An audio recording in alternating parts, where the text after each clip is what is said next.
भगवान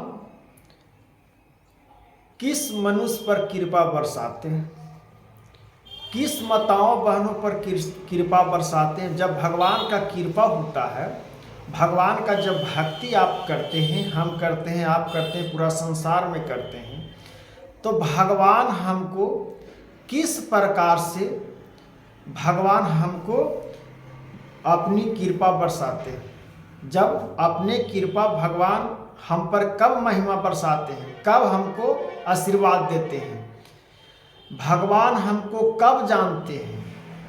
भगवान को तो हम जन्म से, भगवान आप उस समय गर्भ में प्राप्त किए, उसी समय से भगवान मेरे बारे में जान रहे हैं। जब धरती पर आए, जवान हुए, तो भक्ति कब करनी है और भगवान को कब हम अपना प्रति संवेदना के शीलताओं से भगवान को हम कैसे कृपा अपने पर बरसाएं, इसके बारे में आप सुनिए, तब समझ में आ जाएगा मित्रों कि सच में भगवान कृपा बरसाते हैं भक्तों पर कि नहीं बरसाते हैं। भक्तों पर जब कृपा बरसाते हैं भगवान, तब आपको आँख खुल जाते हैं। ये कैसे, ये बहुत महत्वपूर्ण बात है। जानिए भगवान अपनी कृपा किन लोगों पर सबसे पहले करते हैं। भगवान सबसे कृपा कौन लोगों पर करते हैं?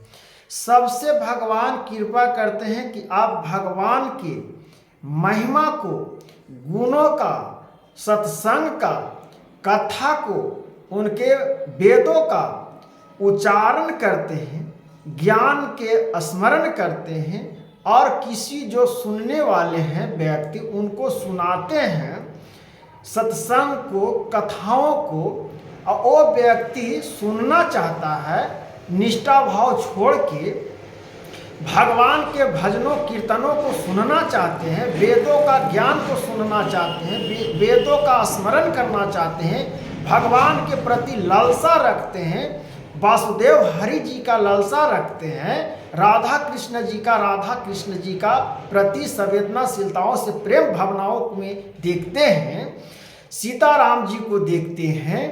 उस प्रकार से भगवान आपको एक परीक्षा उत्पन्न लेते हैं। उस समय आपका भक्ति करने का मन नहीं करेगा, आपका विचलित सी मन लगेगा, आपको बहुत सारी कठिनाई आएंगे सामने, हर प्रकार से ठोकरें आएंगे। भक्त के जीवन के बारे में बता रहा हूँ कि मुक्ति कैसे भगवान आप पर कृपा बरसाते हैं। जो आप भक्ति करिएगा ना, तो आपको बार बार नेगेटिव सोच आएगा, बार बार आपको ठोकर खाना पड़ेगा, आपको लगेगा क्या भक्ति करें क्या न करें, ये कथा सत्संग सुने या न सुने। इस प्रकार से मन में भावनाओं में चक्र का सुदर्शन, ऐसा जो कृष्ण भगवान का सुदर्शन चक्र है, उस प्रकार से आपका विलंब कटते रहता है। तो आपका उस समय भगवान परीक्षा लेते हैं कि मेरा ये भक्त कैसे कहाँ पर भटक रहा है। जब आप भटकते हुए फिर भी आप दिमाग की नहीं, हम भगवान के प्रति आसरा रखेंगे, भगवान को हम पूजा करेंगे, उस समय आप अपने दिमाग से नेगेटिव को निकाल के फेंक दीजिएगा।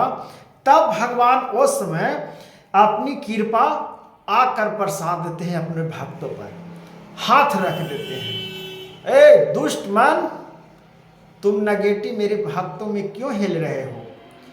ये मेरा भक्त है, इमराज क्यों आ रहे हो? इसलिए भगवान स्वयं आपको नेगेटिव सोच को अलग कर देंगे और पापों से मुक्त करके अब भगवान आप पर कृपा बरसाना शुरू कर देंगे। जब भगवान का कृपा आप पर आ जाए, भगवान जब आप पर बरसाने लगे कृपा, तो फिर क्या वस्तु का चीज का अभिलाषा रहेगा? बस प्रभु का कृपा, बस राधा रानी की कृपा, इसके अलावे जीवन में क्या चाहिए? जब स्वयं भगवान हमको कृपा दे रहे हैं, बरसा रहे हैं, भक्ति बढ़ा रहे हैं, भक्ति में लालसा रख रहे हैं, भक्ति सत्संग सुनने का हमको और शक्ति दे रहे हैं, पूजा करने का शक्ति दे रहे हैं, ज्ञान दे रहे हैं, अच्छे मार्ग पर चलने के लिए हमको सद्बुद्धि दे रहे हैं, इससे और क्या चाहिए? इससे आप समझ जाइए कि भगवान हम पर कृपा बरसा दिए।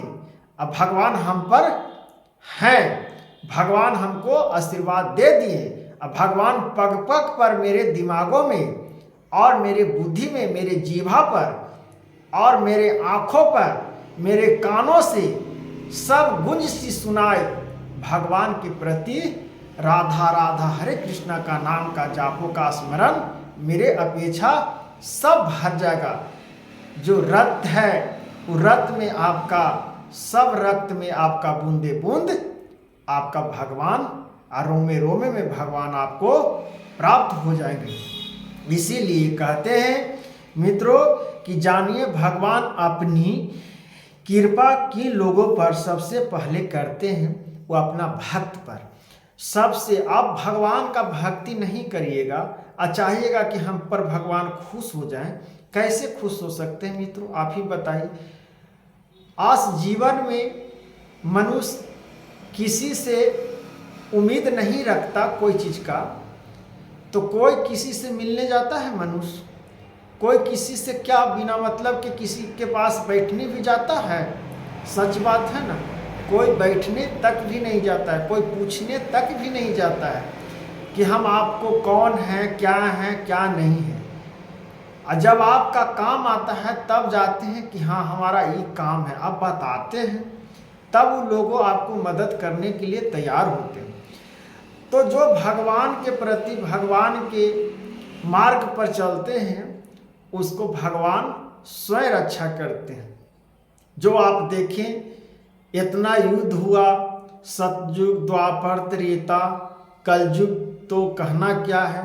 कलयुग के तो परिभाषा झूठ ही है, और कलयुग में आप हर प्रकार से अगर तर जाते हैं जीवन में, कलयुग पार कर जाते हैं अपना जीवन की मुक्ति से, तो इस संसार में आप समझिए कि भगवान के रूपों को दर्शन पा लिए हैं और भगवान का आपका कृपा आप पर आ गई है। इसलिए कहते हैं सभी माताओं बहनों को, सभी समाजों को, सभी देशवासियों को कि भगवान किसी प्रकार से जो है, किस रूप में भगवान पधार जाएंगे, किस रूप में मेरे जीवन में प्राप्त हो जाएंगे, कखनी हम राजा से रंग हो जाएंगे, ये कोई नहीं जानता है। और रंग से राजा होते ही कोई देर भी नहीं लगता है। भिखारी भी राजा हो जाता है, राजा भी भिखारी हो जाता है। ये किनका दिन है? सब भगवान की महिमा है, ये सब भगवान का कृपा है। भगवान इसीलिए सबसे पहले अपनी कृपा भगवान भक्तों पर बरसाते हैं। आप इतना युद्ध होता है और अपना भक्तों को रक्षा करने के लिए दौड़ पाते हैं। जैसे कृष्ण जी, अर्जुन जी की भी महाभारत से भी आप जोड़ लीजिए कि कृष्ण जी, भगवान कृष्ण ने अर्जुन जी को कैसे बचाए कर्ण से। नहीं तो कर्ण के पास कितना शक्ति था जो सब कोई जानता है। अर्जुन को तुरंत खत्म कर सकता था कर्ण, लेकिन कृष्ण भगवान क्यों नहीं युद्ध में सामने ले जाते थे? क्योंकि ब्रह्मास्त्र था उनके पास, कर्ण के पास ब्रह्मास्त्र था मिला हुआ। वो ब्रह्मास्त्र चला देते तो अर्जुन तहस नहस हो जाते। तो भगवान जब स्वयं हरि वासुदेव जी हैं, वहाँ भक्तों को कौन कुछ बिगाड़ सकता है? कोई मित्रों कुछ कह सकता है? इसलिए राधे राधे और हरे कृष्णा नाम जापते रहिए और सुनते रहिए। राधे राधे।